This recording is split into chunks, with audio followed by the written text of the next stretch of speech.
Are you recording already? Oh yeah. So we're trying to fry eggs in Nigeria with a lot of seasoning and spices. I get it. Okay, so oh wow, this egg broke in. Oh yeah. Here. How am I gonna save it? Oh, this is I don't think there's any saving that. this is going with the beans. Oh yeah. I'm gonna save a bit of it. I would just take all the other eggs out and then just flip it over. We don't waste food in Nigeria. yeah. Growing up, my mom used to say, "Somewhere is an African child who is hungry." So we're privileged to have food to eat. Yeah, fair enough, man. So you don't waste food. Like in Nigeria, growing up, you could get a spanking for not finishing your food. Good. It's that intense.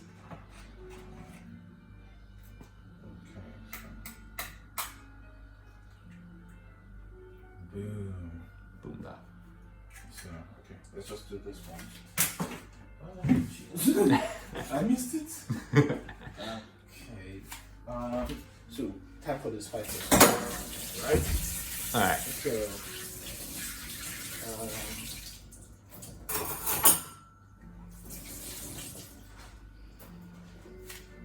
here's what I have. I have crayfish. You know, like I told you, in Nigeria, we use crayfish for almost anything. Almost anything. Nice. So that's why it's just dried and blitzed crayfish? Yes, and blended, so you can always infuse the taste into anything. Because Nice. it has this is Cameroon pepper. It has this really nice flavor. The crayfish. Nice. Then this is curry.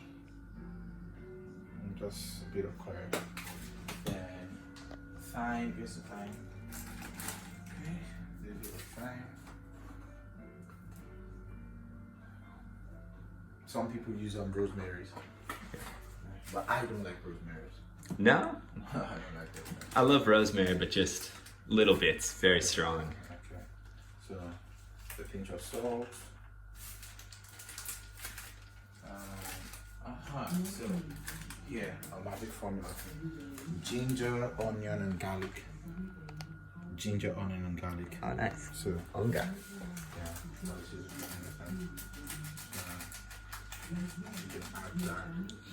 so in Nigeria we use fresh pepper a lot, but I've not been able to get here. Fresh pepper, fresh onions, but I've not been able to get those here. So Nah, you can get fresh pepper. Me and Renee were walking to a new bakery, and we actually passed by a little grocery shop that was called Little Nigeria. oh wow, Yeah, wow. you might be interested. Yeah, there's a particular kind of pepper we use. We call it atarodo.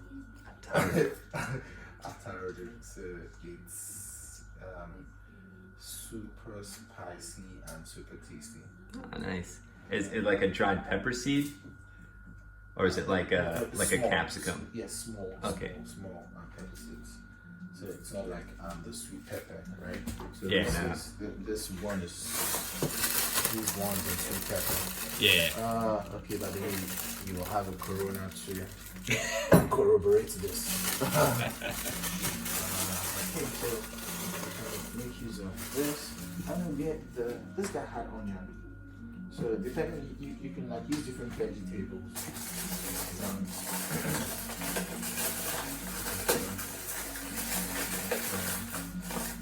And use this. Okay. My problem is this one is like pretty hard. Yeah, I kind of put off building a spice pantry just because I didn't have a mortar and pestle. Spice pantry. Yeah. Okay, this is hard as well. What am I gonna do? Boom, boom, boom, boom, boom. Okay. Find a way to be innovative about this. I'm gonna need a hammer. I need a hammer to do this. Okay, let me see. Try to press it and see if I can break it. Okay, yes. Good. But down mountain before zero down. If you have faith, you can move mountains, you can crush mountains. You can crush mountains or you can crush spice cubes. You're making a mountain out of a molehill. Okay. Boom. So, there we go. There's onions. I think this guy gave me one onion the other day. Oh, can't find it. I don't know where I put the onions. But I know there was an onion about there. Nah, we're out of Do you have onions. onions? Nah, out of onions. But you don't eat onions. No, I love onions, just out. Every time I run out of onions, it's a sad day. But I can't remember where he put the onions. And you've run out of onions, right? I got no onions. Okay, so we'll just decide that in for today. Onionless. Boom, boom, boom. So what do? We dice the. Okay.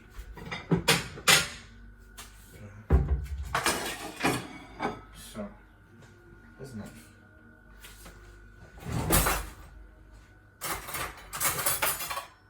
Here's a bread knife. Okay, so we can dice this.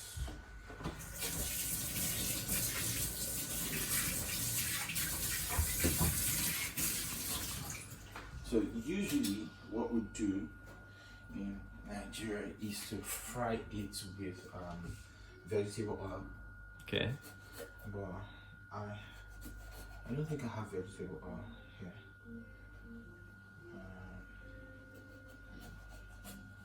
You can also use maybe like okay, the one that's popular in Nigeria is either groundnut oil or soy. Okay. Yeah, soy oil. Some people use olive oil. Use olive oil as well. Okay. And of course, you can also use cooking butter. Yeah. I have cooking butter here.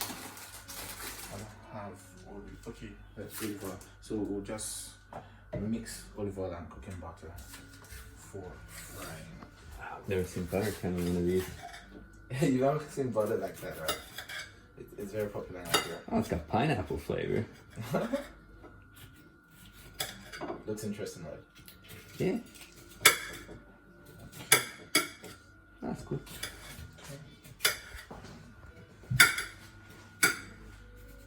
So,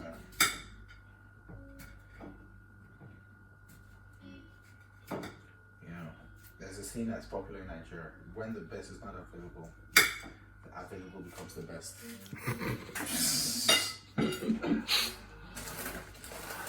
So we don't have all of the ingredients, but we're making the most out of what we have right here. So this is dry and blended pepper. Okay. Yeah, grinded pepper. So Nice. in Nigeria, we call this atagungun. Atagungu. Yeah, Yoruba people call it atagungun. Nice. It's quite spicy as well. You don't smell it. That smells good. So ata is the word for pepper. So the other one is atarudo. Tarudo. And they have atagungun. So ata is the Yoruba word for pepper. Yeah, I don't have too much experience with African peppers. The only one I can think of off the top of my head is the papadou pepper. Oh, well, from where? From which African country? Oh, I don't remember. I just remember I was in a restaurant and we got them imported in. My chef was really hyped on them. They were like super sweet, pretty small, like pretty circular. Super sweet, but were they hot as well? No. Just sweet. Yeah. Yeah. So I'll try to get atarudo. Atarudo is sweet and hot. So you can imagine sweet and hot together. That's what atarudo is. Black people love it. You can kill for it.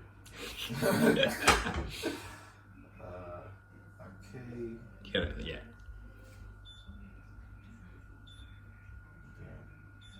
Medium heat. Yeah, you could probably try, I think it's Deptford High Street. There's a lot of African grocery stores there. It's like African and Vietnamese grocery stores. I heard a lot of African stores in Deptford and Greenwich. Yeah, and it's like real pretty around there. You can walk along the Thames. There's a lot of neighborhood cats. That's why I really like it. Cats. Yeah. There's this one. It's kind of just like a not a department store. It's just got a bunch of random shit, and there's 2 cats that are always there. They live at the store. And they're just like they're always sleeping on the sod. Every time I go there, I make sure I give the cat a little pat, pay homage to the area. Sounds interesting.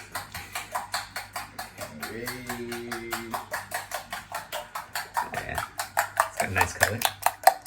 Little action shot.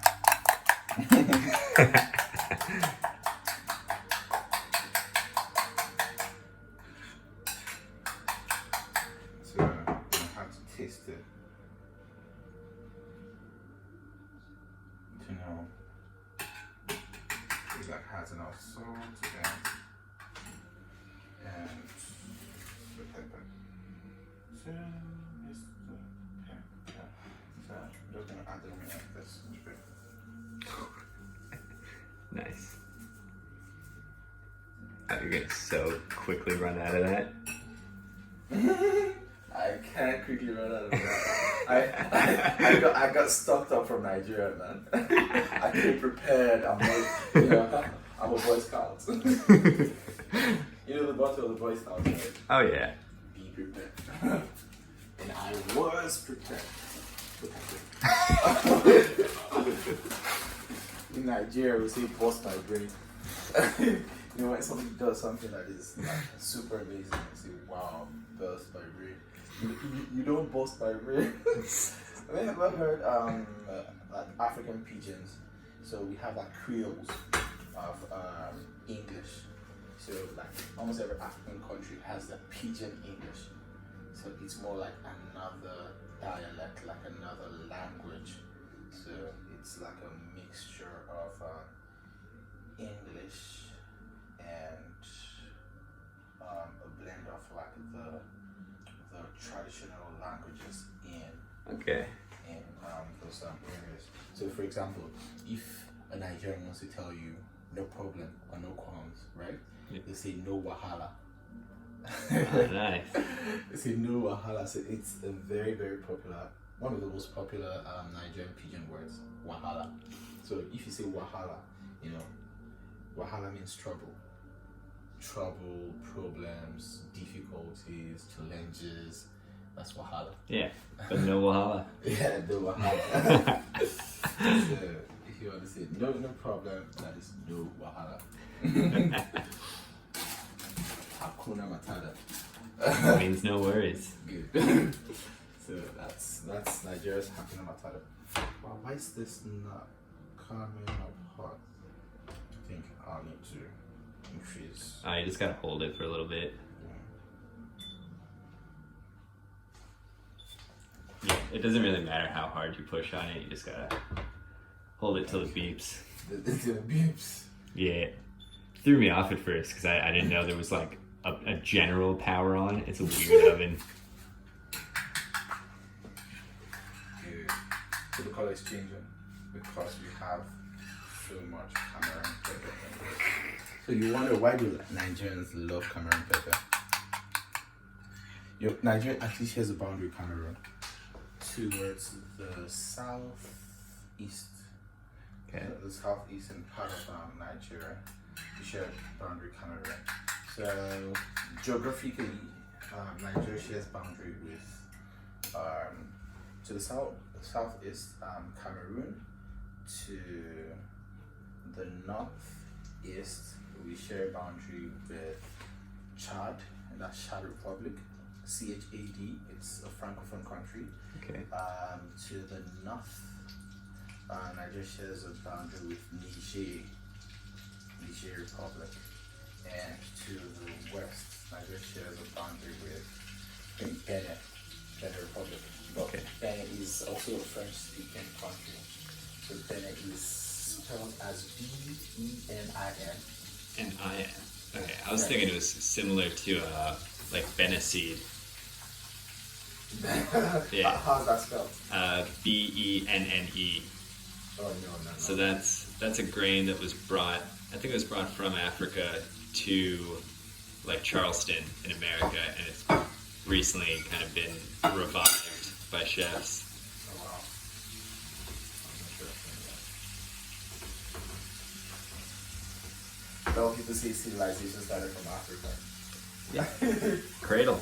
Yeah, the early African civilizations like the Egyptian civilization and the one in Timbuktu. And of course, Nigeria also has the Yoruba civilization. I am from the Yoruba tribe, and also from like the rich cultural heritage, which is like Ife. So Ife is like the cradle of Yoruba civilization. So you hear about ancestors such as Oduduwa, and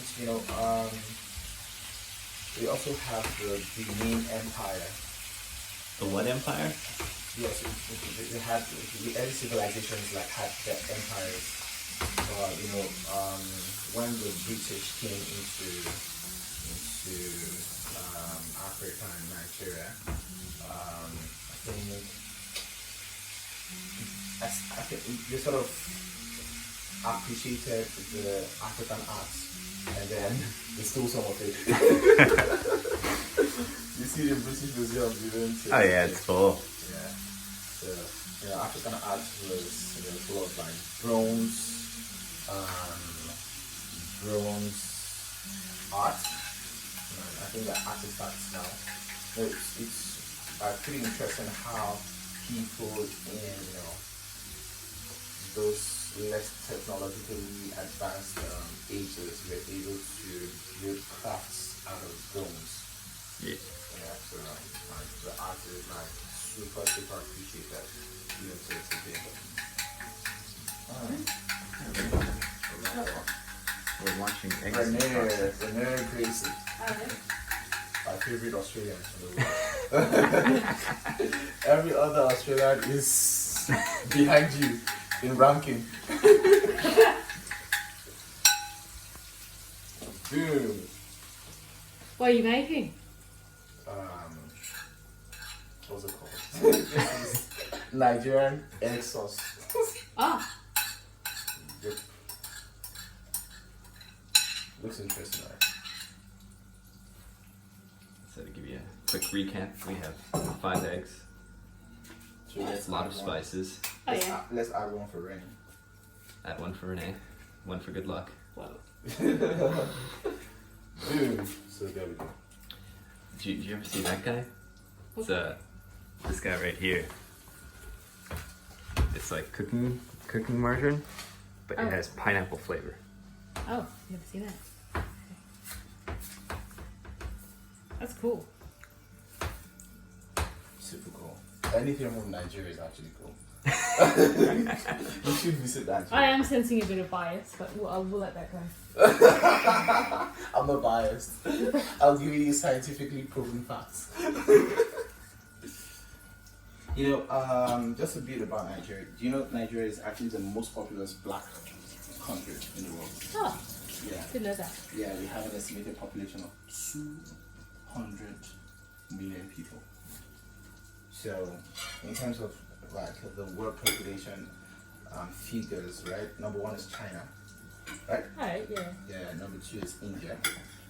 I think number 3 is the USA. Number 4 should be, I think, Indonesia. Number 5 should be either Pakistan or Brazil. So I don't know who is 5 or who is 6. I think Brazil should be 6, Pakistan should be 5. Then Nigeria is 7. Huh. Number 7 in the world. So now lots of Nigerians. That's why we have a lot of Nigerians like doing well in different fields. We are actually many.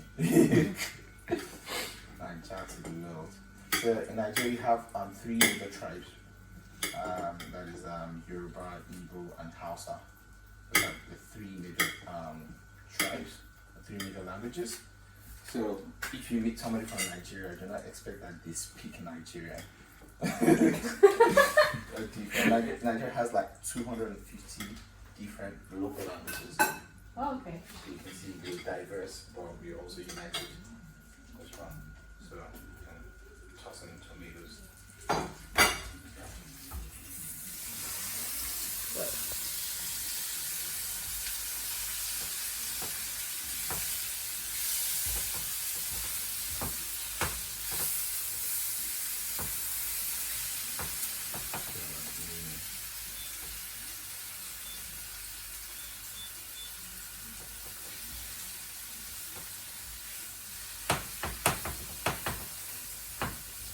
I can see it like from This is almost ready.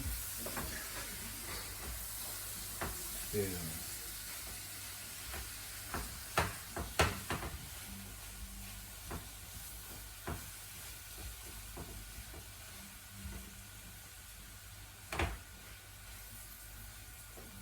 Have you ever seen something like this before? Similar, yeah. Weird. Yeah, I think with in terms of eggs, there's only so much you can do with a frying pan, right? Okay.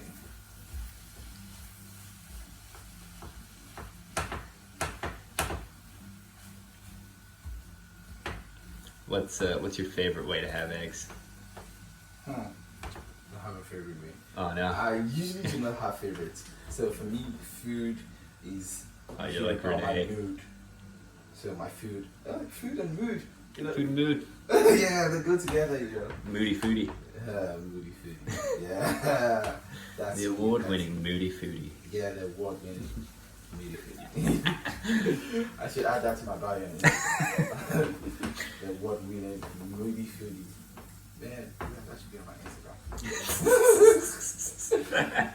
That should be on my Instagram. Yeah. It was crazy at first, when I won the award for being a foodie. Just, people, walk into your house and like, oh, what's that award there?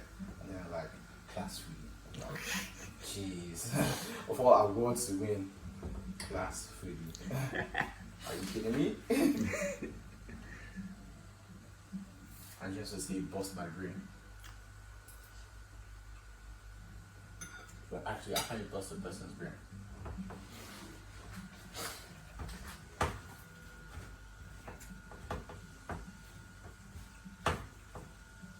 No. The moment of truth is here.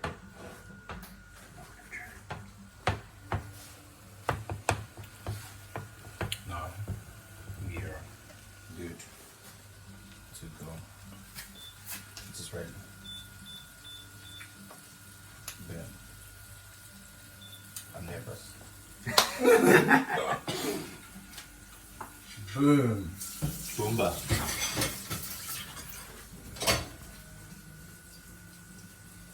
So, it's time to taste it.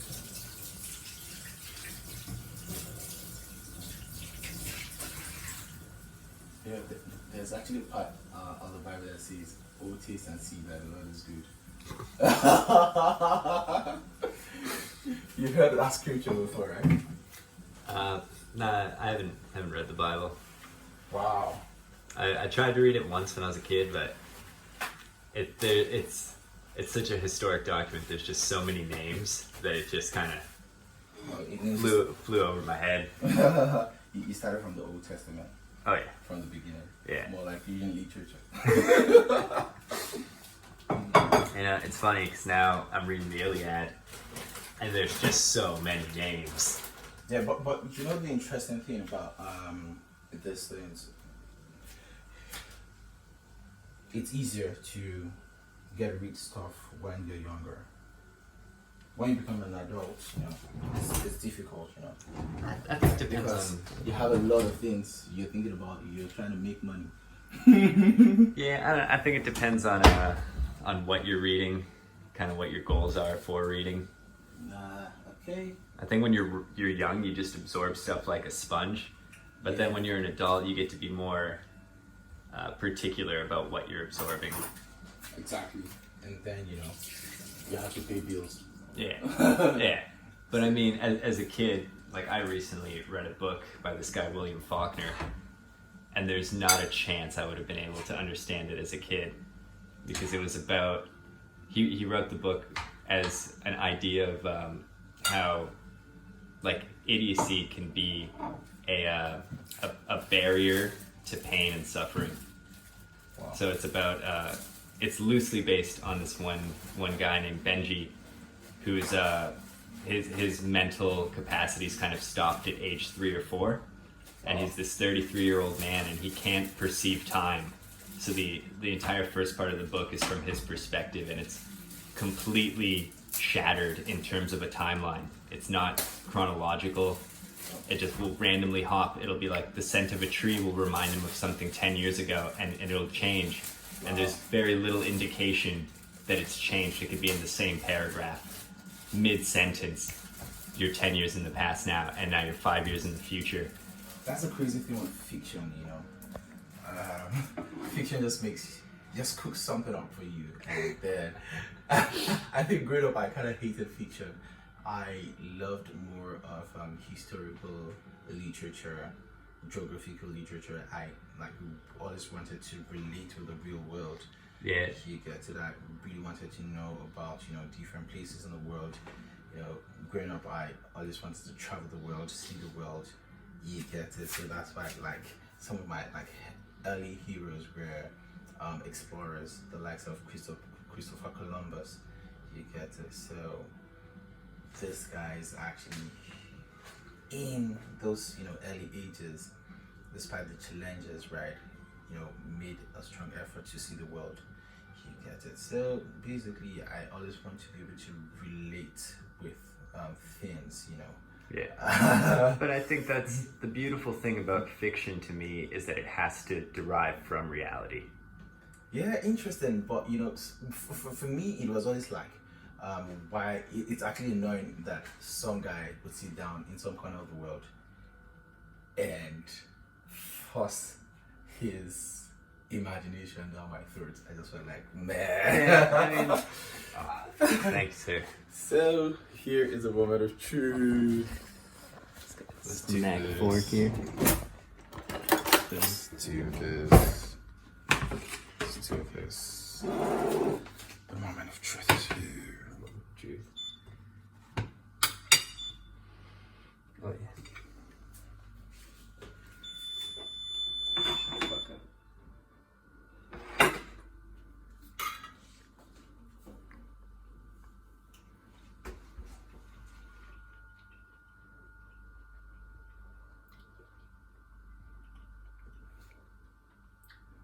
Oh, yeah, that's nice.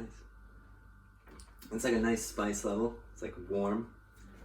I honestly thought it would be drier because of how long the eggs cooked and the way that they formed the curd. But then I think, one, the amount of fat, and then two, the fact that you added the tomatoes at the end kind of allowed the moisture to kind of redistribute. Yeah, that's nice. I'd be very happy if someone gave me that. So on a scale of 1 to 10, what's your rating? On a scale of 1 to 10, if someone gave this to me for brekkie, I mean, that's love. I'd give that an 8. I'd give that an 8. That's an 8. That's an 8. That's an 8. That's a strong 8. I wonder what Brandy is gonna say. Let me guess her figure. I think she would say, I don't know, maybe an 8.5. Something between 8.5 and 9. I definitely think we're gonna get a little higher from Renee because there's spice and she loves spice. Yeah, I think she would say 8.5 and 9. So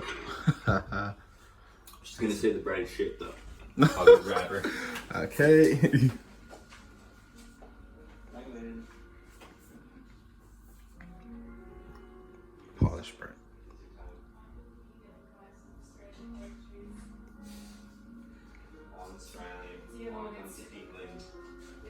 going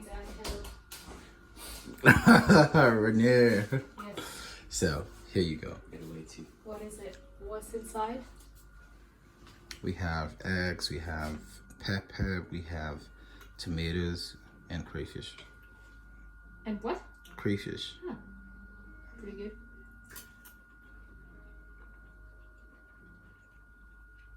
Yeah, it's pretty good. Yeah, try with the bread. The bread. What bread is this? Polished bread. Polish bread. Yeah. Alright, yeah. Half wheat, half rye. Is it? Or so they say. It's definitely like a white sifted rye.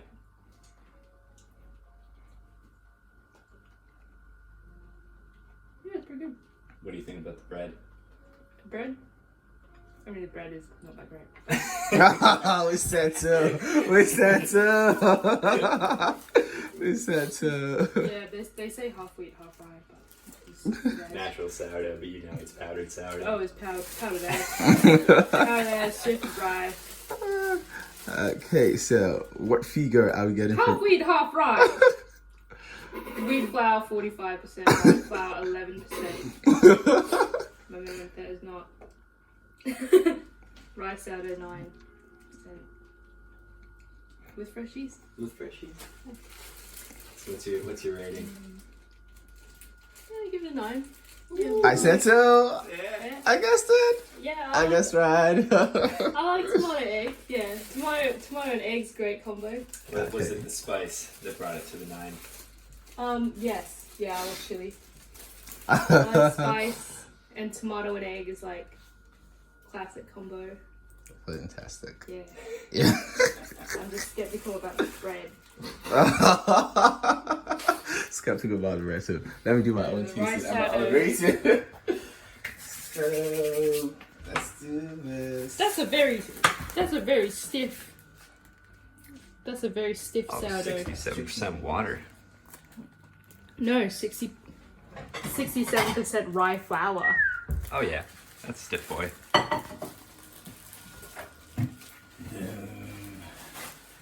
It's maybe like, well, it's not super stiff. I think it's probably. Okay. So Like it's he's- time for my own tasting of the bread. Okay, I'll test this. Man, this is the worst bread I've ever bought in my life. I was skeptical about this thing, but then, in the spirit of adventure, I was like, oh, no, let me try this. This is Polish bread, and my brother is in Poland. Like, let me try it. I think the Polish would I think the Polish would say this is not their bread. the Polish will be like, no, we have better bread. They'll deny it. Oh yeah, to their deathbeds. I think they will tell you they have better bread than this. Oh, I'm sorry. So, who are the bad ambassadors of Poland making this thing? I don't know any. I just feel like Oh, into the sandwich. I have met bakery people and they would say no to this. And that was the last time I ever bought this kind of bread in my life. And the life after. And the 9 lives after.